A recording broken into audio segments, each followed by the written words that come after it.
Assalamualaikum warahmatullahi wabarakatuh.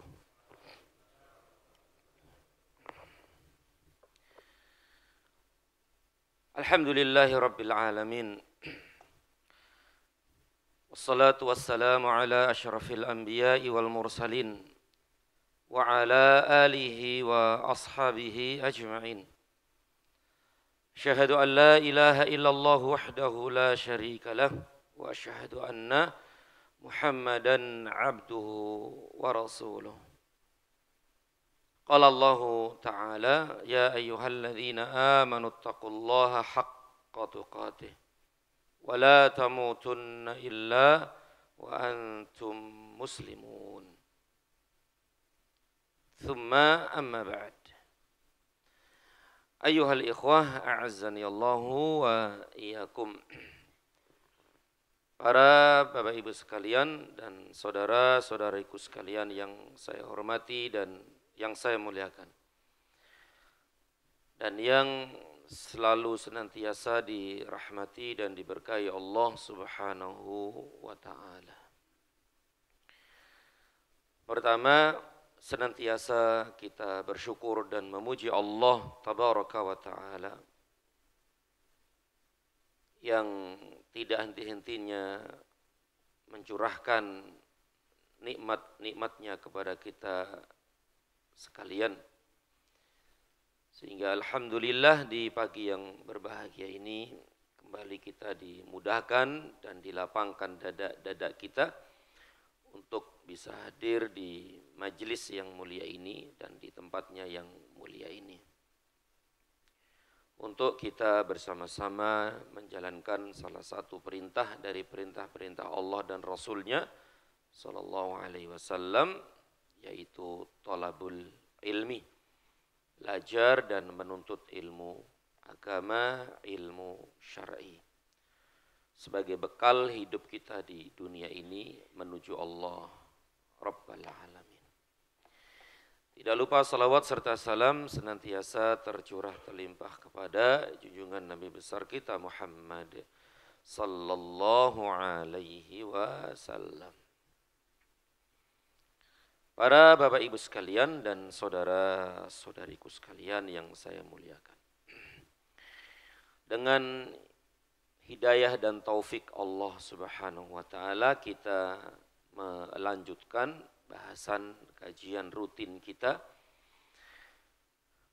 dalam materi bahasan tauhid dari kitab yang ditulis oleh Syekh Muhammad At-Tamimi rahimahullah, yaitu Kitabut Tauhid.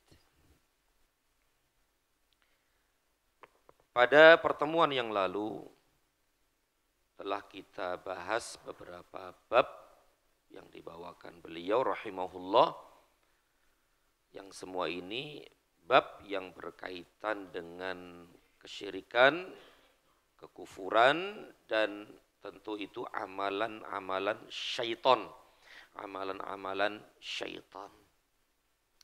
Dari bahasan pertama, yaitu sihir, definisi sihir, kemudian baik dari sisi bahasa maupun istilah, kemudian macam-macam sihir, terus apalagi tentang perdukunan, tukang-tukang ramal, dan sebagainya. Ini bab-bab yang sudah kita bahas, walhamdulillah. Kemudian kita melanjutkan bab ke-27, yaitu nusyrah. Nusyrah. Apa nusyrah? Ya, nusyrah ini ya masih ada kaitannya dengan bab-bab sebelumnya, yaitu tentang sihir dan macam-macamnya. Nusyrah itu hillus sihri anil mashur, yaitu melepaskan atau menghilangkan sihir dari orang yang terkena sihir. Mengobati sihir dengan sihir, gitu loh. Melepaskan puhul-puhul sihir dengan sihir juga. Gimana ini? Boleh enggak? Boleh? Enggak boleh?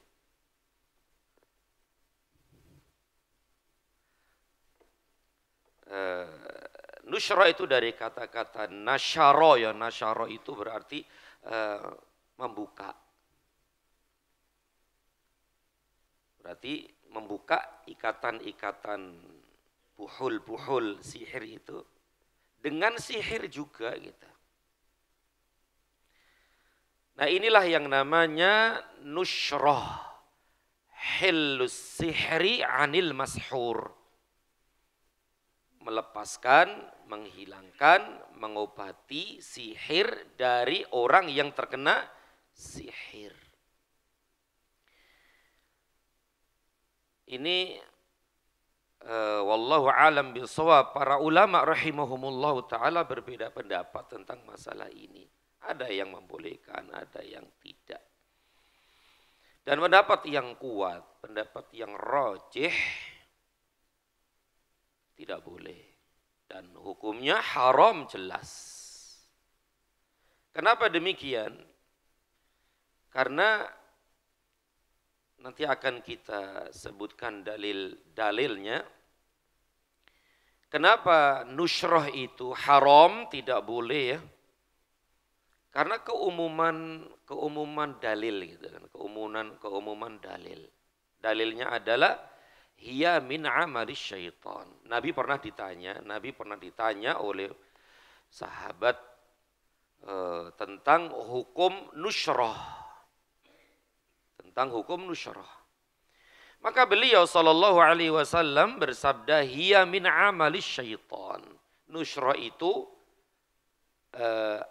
itu termasuk perbuatan syaitan. Nusyrah itu termasuk perbuatan syaitan. Nah ini kan umum kan, ini umum. Baik itu dengan menggunakan atau minta bantuan kepada syaitan atau tidak, berarti dia itu umum sifatnya. Ya. Yang jelas kata beliau sallallahu alaihi wasallam, hiya min amali syaitan. Ketika ditanya tentang nusyrah, beliau menjawab dia termasuk perbuatan syaitan. Berarti minta bantuannya juga kepada syaitan, dan itu jelas hukumnya haram sebagaimana yang sebelumnya sudah kita bahas. Ini dalil pertama ya yang dibawakan oleh para ulama yang mengatakan nusyrah itu hukumnya haram, yaitu keumuman dalil tadi itu, keumuman hadis Nabi sallallahu alaihi wasallam. Kemudian kenapa itu tidak boleh? Karena nusyrah dengan sihir itu akan berkonsekuensi beberapa perkara, beberapa hal. Di antaranya adalah berarti dia akan mendatangi siapa? Mendatangi tukang sihir atau dukun kan? Jadi nusyrah akan mengobati sihir dengan sihir. Otomatis yang terkena sihir ini akan mendatangi dukun atau tukang sihir. Sedangkan kita tahu dan ini sepakat para ulama bahwa hukum mendatangi mereka itu apa? Ya haram kan? Nah, sebelumnya sudah kita bahas itu. Mendatangi dukun itu kan sholatnya tidak diterima berapa hari itu? 40 hari. Itu kalau hanya sekedar tanya saja dan tidak percaya gitu lah. Tidak percaya dengan ucapan dia itu. Datang saja, tanya saja gitu lah. itu hukumannya berat sekali, tidak diterima sholatnya selama 40 hari. Kemudian kalau dia mendatangi dukun itu dan percaya gitu, percaya ya dengan ucapan dia, maka ini hukumnya telah kufur kepada apa-apa yang diturunkan kepada Rasul Shallallahu Alaihi Wasallam. Nah, berarti jelas ini haram, sepakat para ulama haram. Apalagi kalau sudah datang ke tukang sihir, dukun, tentu di situ pasti ada ritual-ritual sihir enggak? Iya, ritual-ritual enggak? Ritual-ritual. Maka si dukun atau tukang sihir ini akan membuat ritual-ritual, dan tentu ritualnya ini minta bantuan kepada syaitan. Dia minta bantuan kepada syaitan, dan syaitan ini ngasih tahu gitu. Dia akan ngasih tahu tempat apa itu, Pak? Tempat ikatan-ikatan itu di mana begitu. Dan akan seperti itu. Ya. Jadi tukang sihir ini minta bantuan kepada syaitan untuk diberitahu di mana tempat ikatan-ikatan itu. Kemudian si tukang sihir ini biasanya minta kepada korban ini untuk mengambil sendiri. Tempatnya di goa mana, Pak? Atau di atas genteng, atau di kali. Biasanya kan buhul-buhul ikatan-ikatan ini diletakkan di tempat yang sulit diketahui oleh manusia.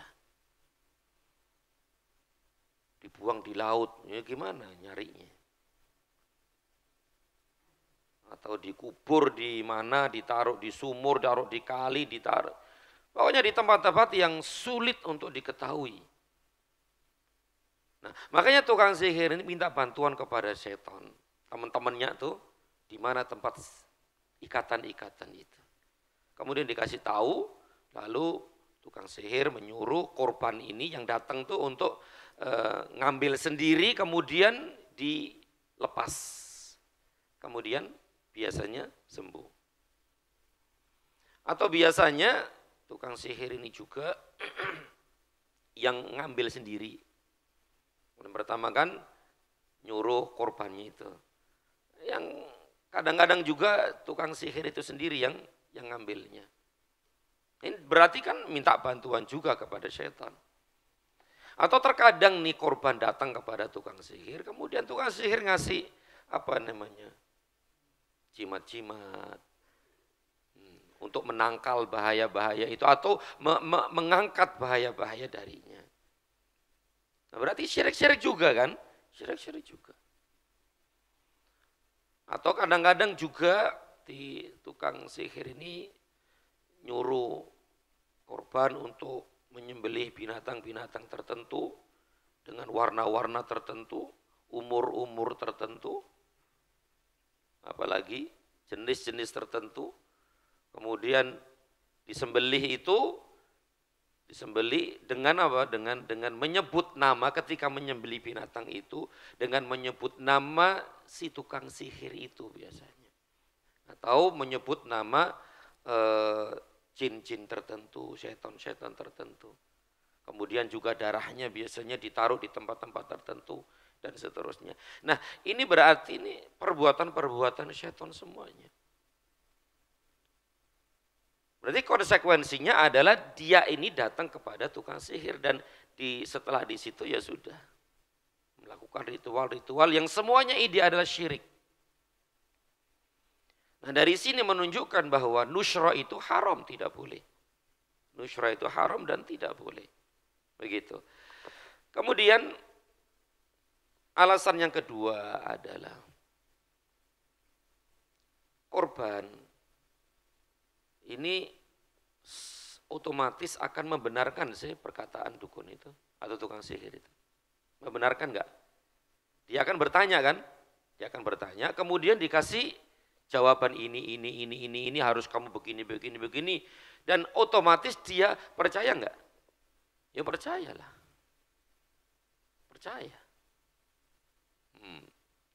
Berarti konsekuensinya adalah dia akan membenarkan perkataan, ucapan, dukun atau tukang sihir tersebut. Dan ini jelas perbuatan yang diharamkan oleh Allah dan Rasulnya sebagaimana sudah kita jelaskan dulu. Kemudian dan juga ini akan membuka peluang ya bagi para tukang sihir untuk membuka praktek ya. Kalau ini diperbolehkan, kalau nusrah itu diperbolehkan, berarti akan membuka peluang bagi para tukang sihir untuk membuat tempat-tempat praktek. Katanya kan nggak masalah kan katanya, misalnya begitu. Maka ini tentu akan menyebarkan kerusakan-kerusakan di permukaan bumi ini. Masya Allah ya, inilah yang namanya nusrah ya, nusrah.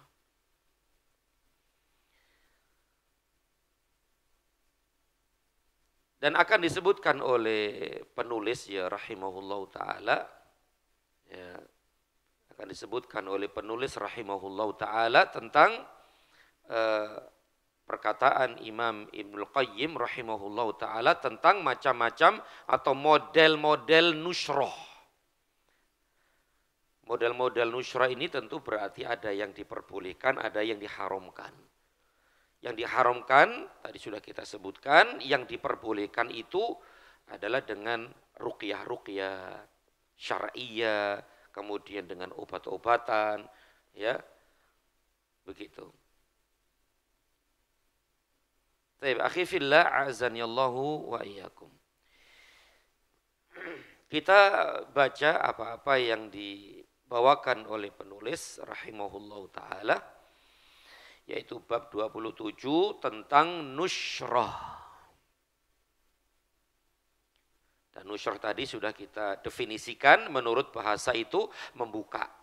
Menurut bahasa ini membuka, nasyarah membuka. Berarti sebelumnya tertutup. Nah, tertutup. Kemudian dibuka. Kalau menurut istilah tadi sudah kita sebutkan hillus sihri anil mashur.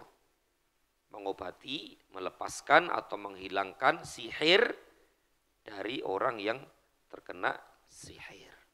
Atau mengobati sihir dengan sihir. Penulis rahimahullahu ta'ala membawakan beberapa dalil ya.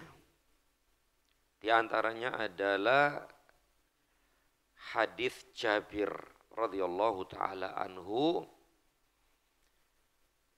Dia pernah bercerita.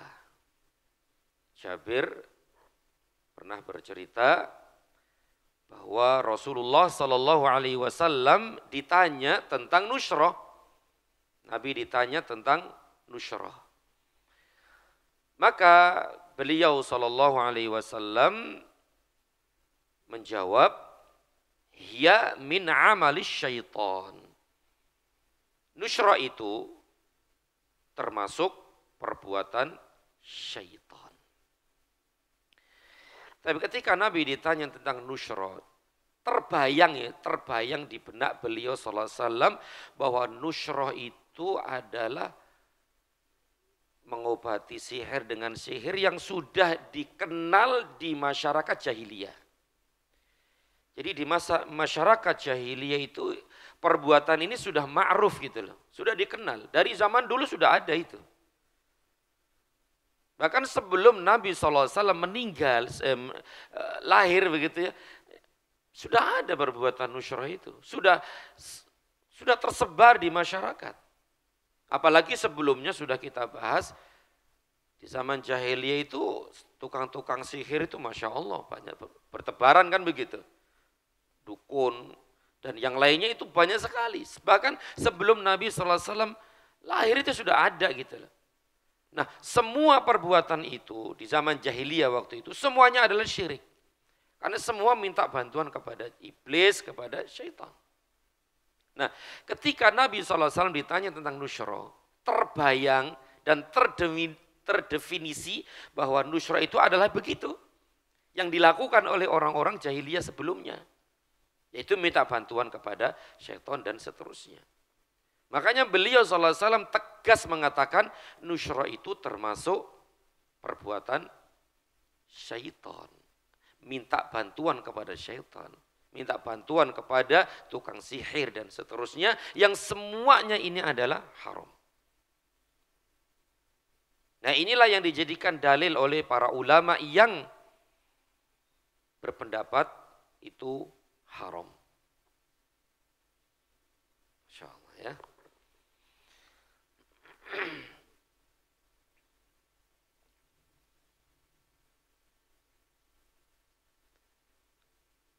Apalagi sebelum Nabi SAW dilahirkan, itu kan syaitan itu kan mudah, gampang banget naik kemana? Ke langit untuk mencuri-curi berita langit. Itu Nabi sebelum lahir itu mereka harus mundar-mandir gitu, mundar-mandir, tidak ada penghalang gitu.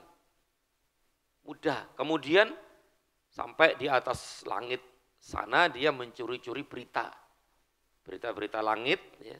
Kemudian disampaikan kepada dukun atau tukang sihir itu.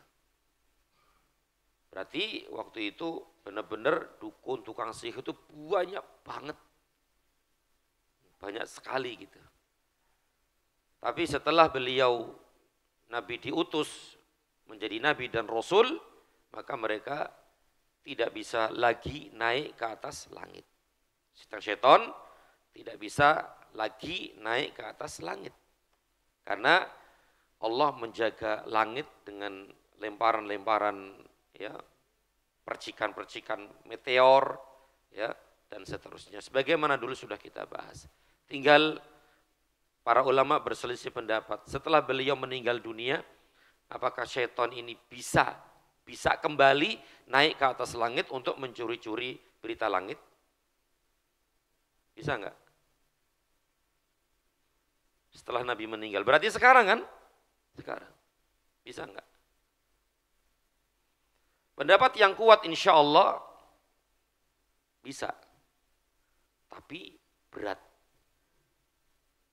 Berat sekali. Karena Allah juga menjaga langit dengan tadi itu. Kalau mereka naik ke atas langit maka dilimpar dengan percikan-percikan, ya, meteor atau bintang begitu ya. Kemudian setan-setan ini terbakar atau terluka, bahkan ada yang mati. Artinya bisa mereka itu bisa naik ke atas langit tapi berat, susah banget gitu. Tidak semudah sebelum Nabi SAW dilahirkan atau diangkat menjadi Nabi SAW. Jadi akhi fillah, nusyra itu termasuk perbuatan syaitan. Maka itu hukumnya haram dan tidak diperbolehkan. Kemudian beliau penulis rahimahullah ta'ala berkata, Imam Ahmad rahimahullah, Imam Ahmad bin Hanbal ya rahimahullah ta'ala, beliau pernah ditanya tentang nusyra. Imam Ahmad masyhurlah, salah satu ya madhab dalam Islam ya. Imam Ahmad rahimahullah ta'ala pernah ditanya tentang nusyra. Apa itu nusyra? Boleh enggak? Nusyra itu boleh enggak? Imam Ahmad ditanya seperti itu. Maka beliau menjawab rahimahullah, Ibnu Mas'ud membenci perbuatan itu. Jadi beliau tidak menyebutkan pendapatnya. Beliau tidak menjawab pendapat dari dia sendiri. ketika ditanya tentang hukum nusyrah. Justru beliau menukil pendapat siapa tadi? Ibnu Mas'ud. Ibnu Mas'ud membenci perbuatan itu. Ketika dikatakan membenci itu bisa juga diartikan haram. Berarti pendapat Imam Ahmad tentang nusyrah ini apa, Pak? Dia kan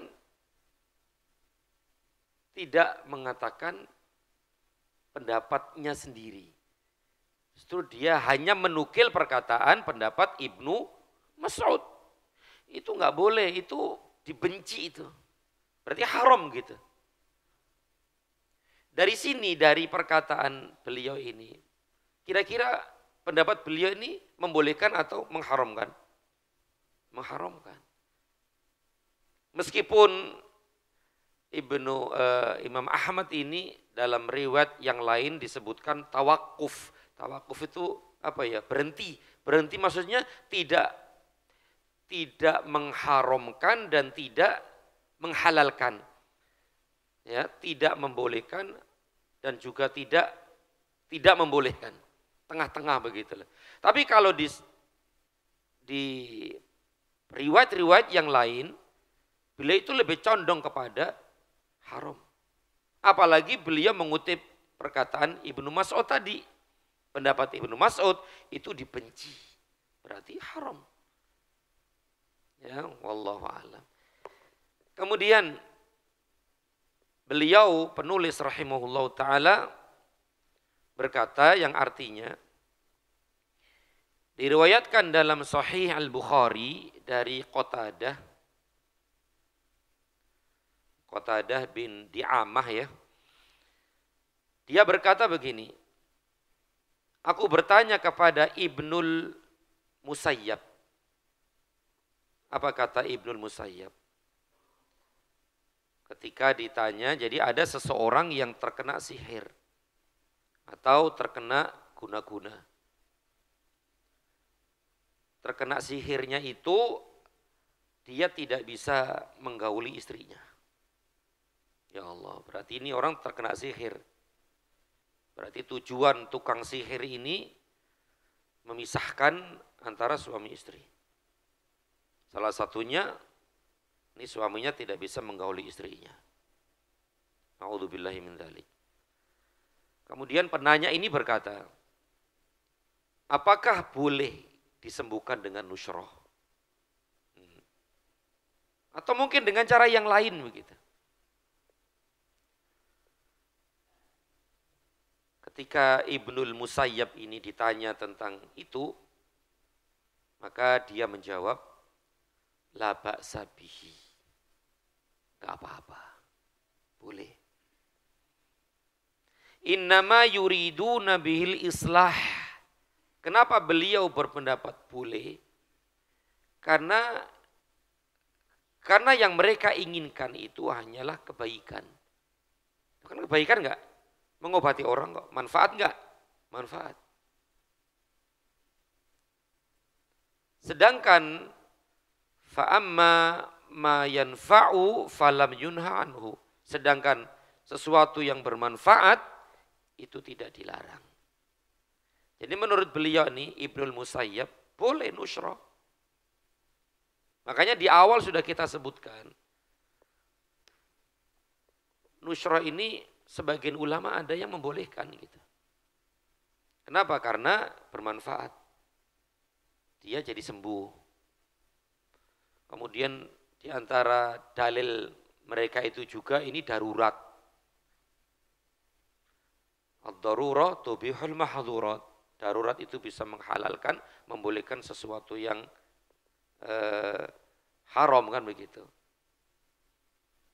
Tapi tentu dalil-dalil ulama yang membolehkan nusyrah ini lemah sebenarnya dan dibantah oleh para ulama yang mengharamkannya, dan ternyata wallahu a'lam pendapat yang kuat berdasarkan dalil-dalil itu tentu tidak diperbolehkan, hukumnya haram. Begitu. Kemudian penulis rahimahullah ta'ala membawakan sebuah riwayat dari Al-Hasan. Beliau berkata, dan diriwayatkan dari Al-Hasan. Al-Hasan siapa? Al-Hasanul Basri rahimahullah, seorang ulama dari kalangan tabi'in, ya. Al-Hasanul Basri pernah berkata begini, tidak ada yang dapat melepaskan pengaruh sihir kecuali seorang tukang sihir. Tidak ada yang dapat melepaskan pengaruh sihir, berarti mengobati sihir, kecuali tukang sihir. Maknanya apa ini, Pak? Berarti Al-Hasan Al-Basri berpendapat boleh atau tidak? Gimana? Kata beliau, tidak ada yang bisa melepaskan sihir-sihir tadi itu kecuali tukang sihir. Maknanya gimana ini pendapat? Berarti beliau berpendapat apa ini? Wallahu a'lam, dari perkataan beliau ini menunjukkan haram hukumnya. Haram. Tidak boleh. Loh, gimana? Karena sudah diketahui bersama apa hukum mendatangi tukang sihir. Ya haram. Maksudnya itu haram begitu loh. Hukumnya nggak boleh, tetap tidak boleh. Menurut Imam Al-Hasanul Basri, ya rahimahullah ta'ala. Karena mendatangi tukang sihir, ya, itu hukumnya haram. Berarti nusyrah haram, tidak boleh kan begitu.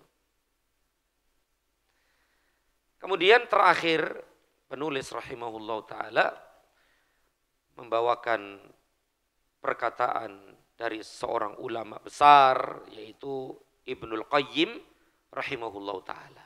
Nah, setelah penulis membawakan pendapat para ulama tentang apakah dia itu boleh atau tidak boleh. Ada yang mengatakan boleh, ada yang mengatakan tidak boleh. Meskipun pendapat yang kuat adalah tidak boleh.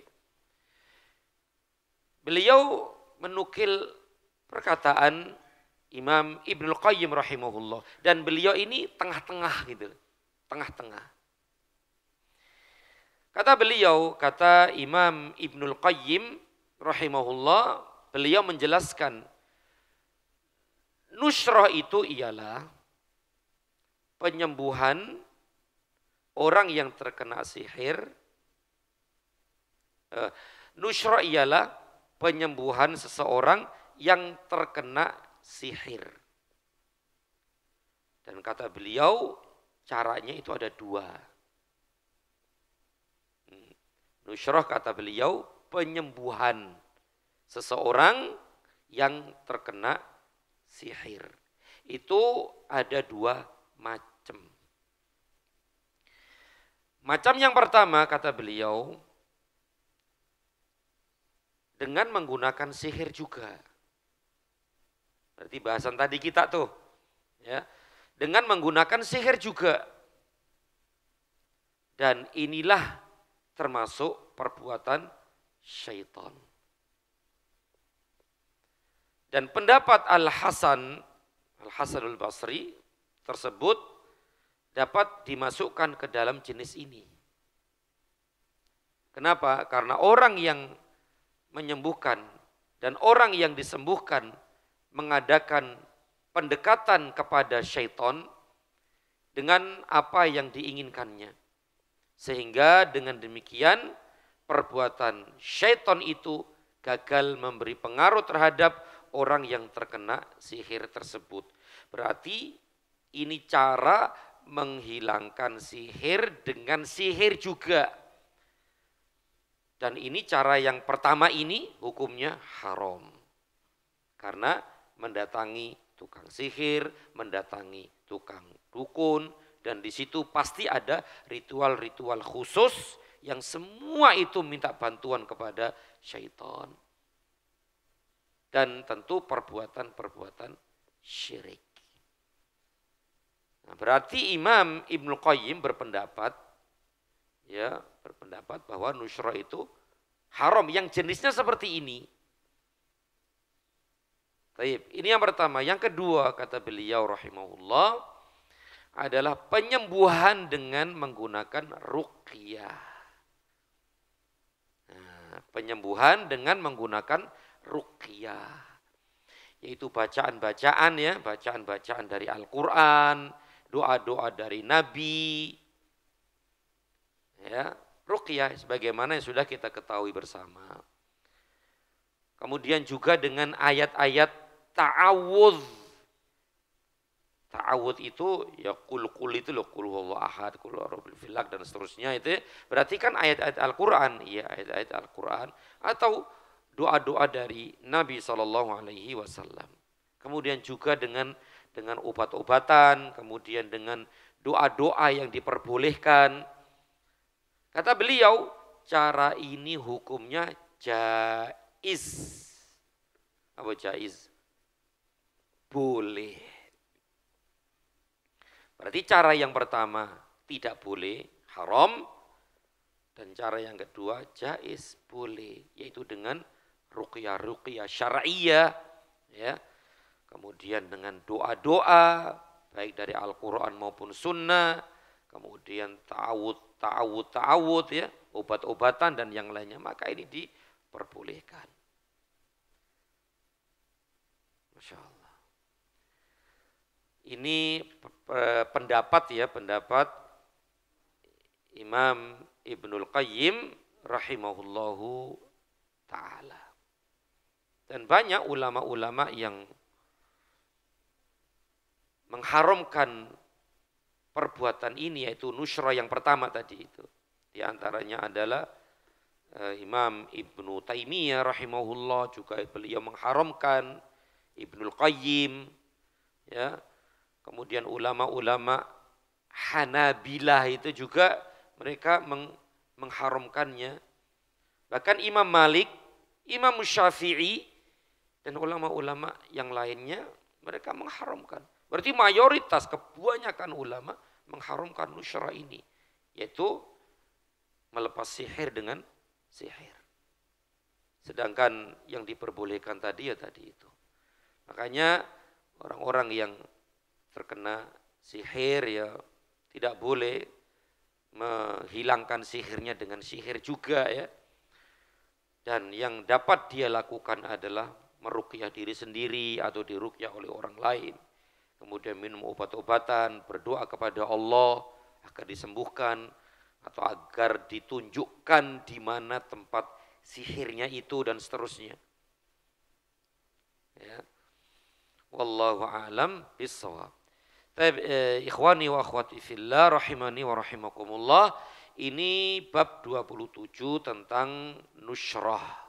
Sudah kita jelaskan dan dalil-dalilnya juga sudah kita bahas, walhamdulillah. Demikian yang dapat kita bahas di kesempatan yang berbahagia ini. Mudah-mudahan bermanfaat dan insya Allah pada pertemuan yang akan datang kita bahas tentang hukum tatoyur. Tatoyur ya, sering kita dengar ya, tatoyur. Bahkan dulu sudah kita singgung sedikit tentang masalah ini, tatoyur. Tapi demikian yang benar dari Allah Subhanahu wa taala, yang salah dari diri saya dan dari syaitan dan dari sedikitnya ilmu saya, dan semoga Allah mengampuni kita semua dan semoga Allah Subhanahu wa taala senantiasa menjaga diri kita dan keluarga kita dari kejahatan-kejahatan, keburukan-keburukan syaitan laknatullah alaih. Amin ya rabbal alamin. Dan senantiasa Allah mencurahkan hidayah taufik kepada kita semua. Amin ya rabbal alamin. Demikian wa sallallahu ala Muhammad wa ala alihi wa sahbihi wa sallam. Subhanakallahumma wa bihamdika asyhadu an la ilaha illa anta astaghfiruka wa atubu ilaik. Assalamualaikum warahmatullahi wabarakatuh.